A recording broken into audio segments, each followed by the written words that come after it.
So this thought pops into my head. It's like an imaginary conversation. I'm not conversing with someone. I'm imagining me having a conversation. And I realized the conversation, of course, would never take place, but it was an interesting thought, an idea that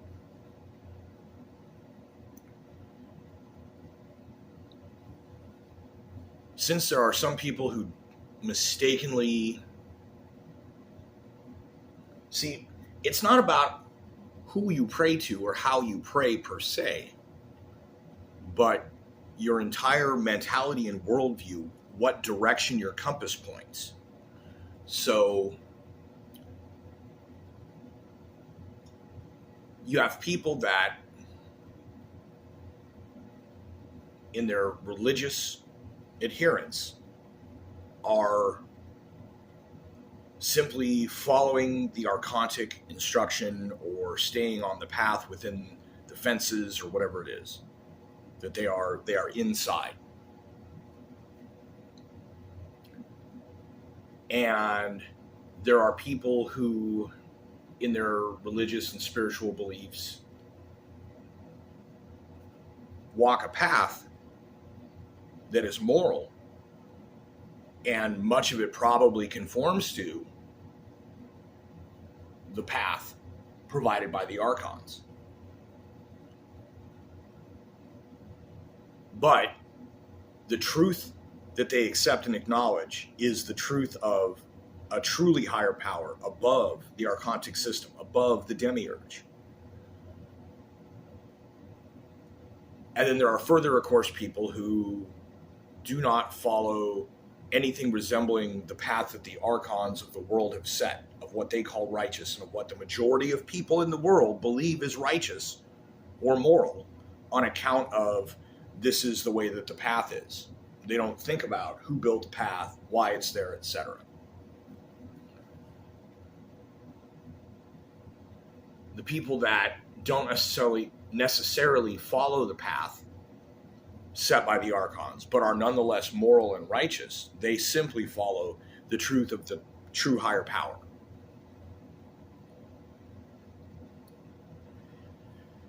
Then there is public perception of all of these things, which it can, again, in this situation, most people are completely unaware of any of what I'm talking about. They've been given their book, or they've gone to Sunday school, or they've watched their movies, or they've, however it is that they have been imbued or indoctrinated with a code or a set of morals or how to spot the path. All these different ways of looking at it. We're talking really about vibration and spiritual alignment and stuff like that. But it doesn't control on the user end, as it were, in that way. It controls on the user end, as it were, walking the path, making choices, decisions, looking around and saying, is this the right way? Not knowing necessarily, because it's like, oh, it's easy certainty. Well, sure. If you're on the pause menu looking at the map where your plot is laid out. But when you're on the ground, use a GTA metaphor here, when you're on the ground in the level, playing the game, your map is condensed. You only have an area that you can see. And in some cases, having a knowledge of your destination does not necessarily delineate a path, mark it out for you, and show you how to get there. And sometimes that's the point. Or it's just like that because of the necessary, or necessary isn't quite the word, the absolute factual existence of a difference between Pleroma and Kenoma.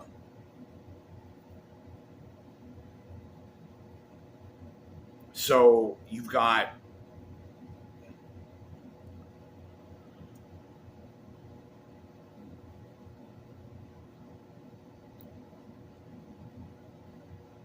when you look at the archontic path, there is certain morality to some of it. When you look at the spiritual path that happens to maybe overlap with some of that. That's why you can see that some of it is, in fact, okay. Some of it is moral and righteous. But when you get to the deeper, more transcendental aspects of it, the reason you're not seeing a path, or you're seeing it and you're not walking that, is because you are transcending that lower system. So the conversation or the argument in my head, this hypothetical discussion, was with a non-existent, random individual. But this is somebody who is of the belief of a mainstream religion. And in this instance, it was basically like, I'm not saying like, oh, I'm dreaming about having arguments with Christians, because that's not, Christ is king. I believe this. But from a Gnostic perspective, so we agree on some things and we may not agree on how to interpret, or there are things where it says, and it was good in the Bible. And I'm like, but was it really?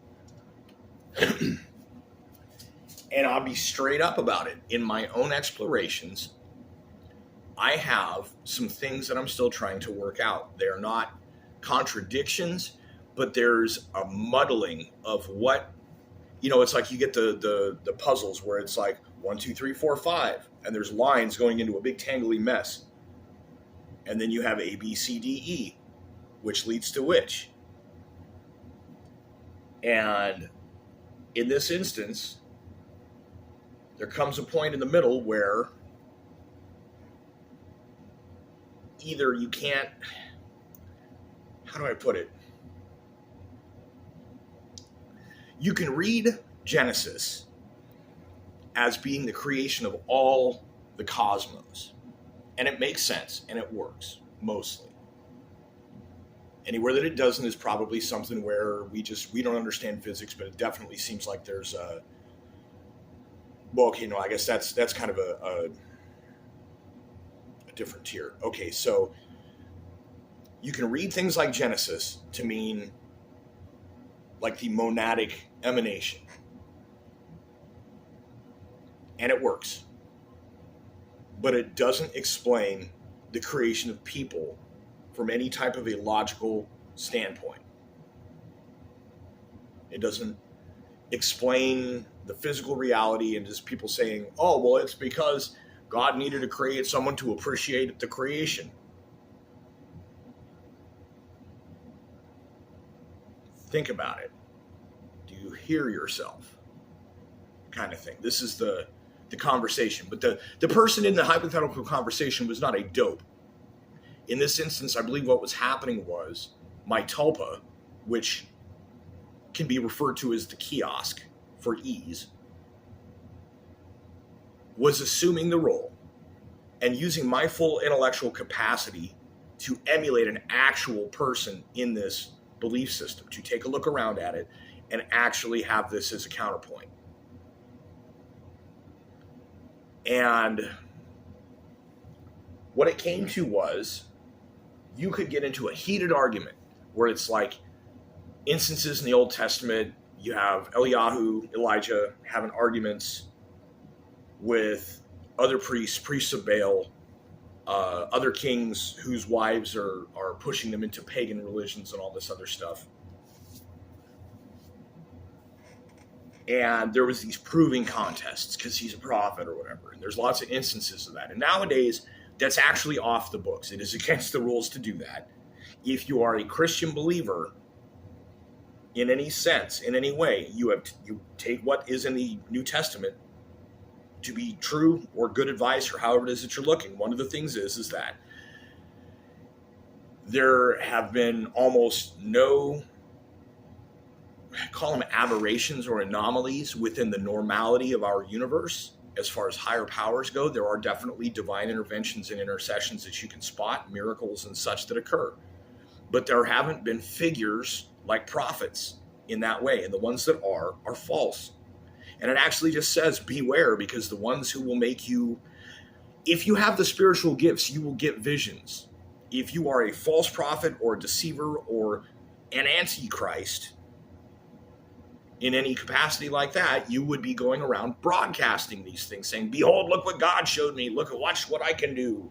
I'll make this thing happen because I figured out a loophole, which is actually magic. And I've practiced some magic. I've dabbled a bit, more than a bit, been able to determine the things that work and the things that don't. And there's definitely things that work. There's reasons those things work. The reasons may not be what you think. But all of this stuff, for me, proved that there was higher powers to the universe. There was more to reality than the mundane.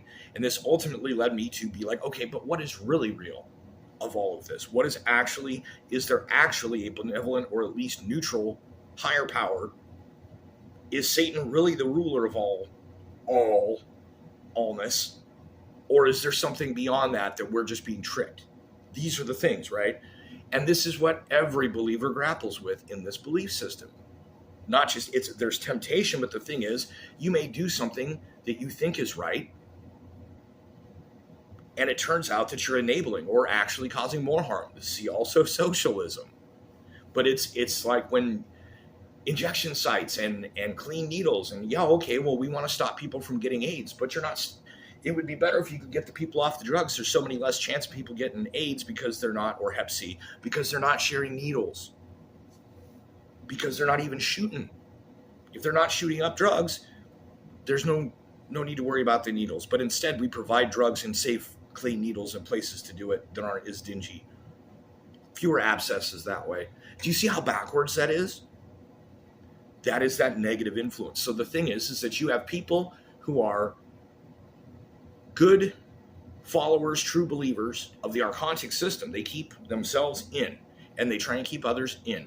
And they are rewarded for this by the system. And then there are people who see through that, and they believe in the true higher power, and they are moral, and their morality stays close enough within that it overlaps enough that the system nonetheless rewards them. And this is where you see it's like there are people that are barely actual adherents to the teachings of Christ. But they're all about that, letting people know they're a Christian kind of thing or whatever. And I'm not speaking about individuals. Everybody knows someone or more people like this. And those people seem to get rewarded more than people who are actually on a quest for truth. And it's so weird. Well, the reason is because there's probably a lot of truth to the Gnostic version of it, including that you have this system that tries to trap us in the mundane. And you have people who are of only that within it, Helix. You have people who are operating within it, but they are, mildly psychic, and they touch the spirit, but they still operate within that morality. And then you have the people that transcend that, and they operate completely out. And there's a kind of a flip side to that too. And from what I can understand, there were some people who used proper Gnostic power, ability in the sense, improperly, in that they were able to be neutral enough on some kind of a sin transcendental level that they would just be able to talk their way into people's houses, take stuff and leave, and maybe hypnotize the people into not realizing that they were there. Some of the negative things, there's when you get into the Nag Hammadi library and the Dead Sea Scrolls, it's not just all scriptures. There's also commentaries and critiques. And I knew some people back in the day that read all the stuff and they didn't understand that the critiques were critiques. They thought these were parts of the scriptures. So you get all of this hypostasis of the archons and Pista Sophia and Book of Enoch and all of this other stuff. And then at the same time, you have these tirades against certain sects and whatever. Some of them were shit talk back and forth. Some of them were official mainstream authorities saying these people are a crazy cult. And being included in the book, the person that read it was like, oh, well, those people were evil and in a cult. I can't believe that. And it's like, well, how do you know that what these people are saying is true as much as how do you know if this is true? Well, you can know if this is true, the Gnostic stuff, because you can pay enough attention, learn how to discern, and notice that that's kind of what's going on. Or that there's an effect of that, right? So what this hypothetical conversation basically entailed was someone getting stubborn on their end, the believer, of, adherent to the system, that this person contained within the archontic system, saying, well, why is it then, if I'm worshiping Satan, why is it that I'm being rewarded? Because the real devil, the real evil in the world, punishes its followers, tricks people constantly, maybe tricks the followers into thinking that the punishment is a reward. But the thing is, the demiurge doesn't do that like that. And I'm not sure if the devil that operates in the world as, convinced everyone that he doesn't exist, but clearly is influencing all kinds of stuff. I don't know whether this is where the muddle happens. This is where the lines go through and you don't get to see where they switch around and they're all the same color. You have one that you can tell that A goes to 5, or one goes to you know what I mean? But other than that, you can't tell what goes to what when it comes to the real spaghetti noodles mixed together in the pile. What end leads to what end? And so it's like knowing that there is a higher creation that created reality before physical matter existed, that everything within the universe of physical matter, which we're finding that there seems to be some type of vaguely formless, gravitational only interaction with an entire alternate set of something going on. Because, if there's dark matter just hanging out on the other side of a veil of reality, there's probably other stuff going on that we aren't even able to detect. Systems, reactions, chemistry, physics, who knows? But whatever is going on at that level, or within that if there was a way to perceive that it would change everything. And it's funny how Gnosticism has a very similar cosmic worldview. But so it also means that the physics within the universe that we exist within are tainted, and our physics specifically are tainted. How we determine them and define them is tainted. It's like the observation problem or something. We cannot study physics without having some implicit bias on the fact that we are even studying it. And the reality is, what we think of as the laws of physics, mathematically speaking, are simply things that humans have worked out, which means this is our explanation, our version of what we think it is, not what it is. So you would not want to get into an argument with a person who is like an archontic Christian, because they would want to argue that Jesus is the son of the creator of the world of physical reality, which is the same thing as the world of all existence. And if that were the case, then you have some serious things that you're just putting under the rug and ignoring when it comes to like Abraham and his son and the angel saying, whoa, bro. Why would a higher power say, do the thing, and then immediately send an angel to tell him, hey, he was just kidding? A perfect higher power doesn't do these things. A demiurge that is imperfect might. And that's where the explanation pretty much stands. Because there are things that you can look at that it's like, look, man, if you want to be stupid, if you want to be like, yeah, well, if God does it, it's automatically good. That's not good. That's not moral. That's not healthy. That's not righteous. It's not true. That's the thing. So then it's like, okay, so what was that? Was that this Gorgon batwing devil with hooves and horns? Or is this blind, deranged, misunderstood, which, by the way, in the Gnostic scriptures, as of the advent of Jesus Christ upon the earth, the demiurge was changed and the system was changed. The repercussions of that may be long lasting and spreading out still. But according to the story, as it were, things changed as of that point. So right now, the old Yaldabaoth, who sent the Watchers to pollute the earth before wiping it out and leaving the influence and the system that entraps people, that entity is not the same as it was. It has been changed. It has seen the light long ago. But it maintains the system. And it rewards people for operating in good faith within the system. That's why some people do some pretty unrighteous things and are very, very rich. They're also very cursed. They may not even have souls. What sucks is if there's a finite distribution of wealth in the world, these people that are soulless and perform only the function of helping keep people in the prison, they should be doing that of the grace and honor of performing that task, not billions of dollars. But I'm not suggesting that we redistribute their wealth. I'm just saying this is obviously a flawed system. Still. So you can get into an argument. What would happen is a person who is a follower of archontic, good faith would probably be able to summon some type of sign or miracle or way of proving to you that they are backed by a higher power. And it's like, well, okay, cool, but can we prove who or what just made that happen?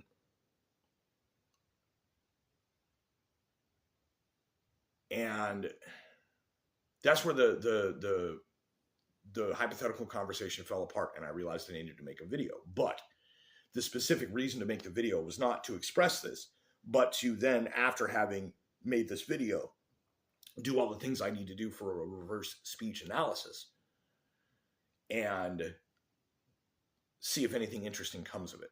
But I've also had something I've been thinking of in the background a little bit at the same time, and we will see if that comes out. So to begin or end this, depending on which direction we're viewing it,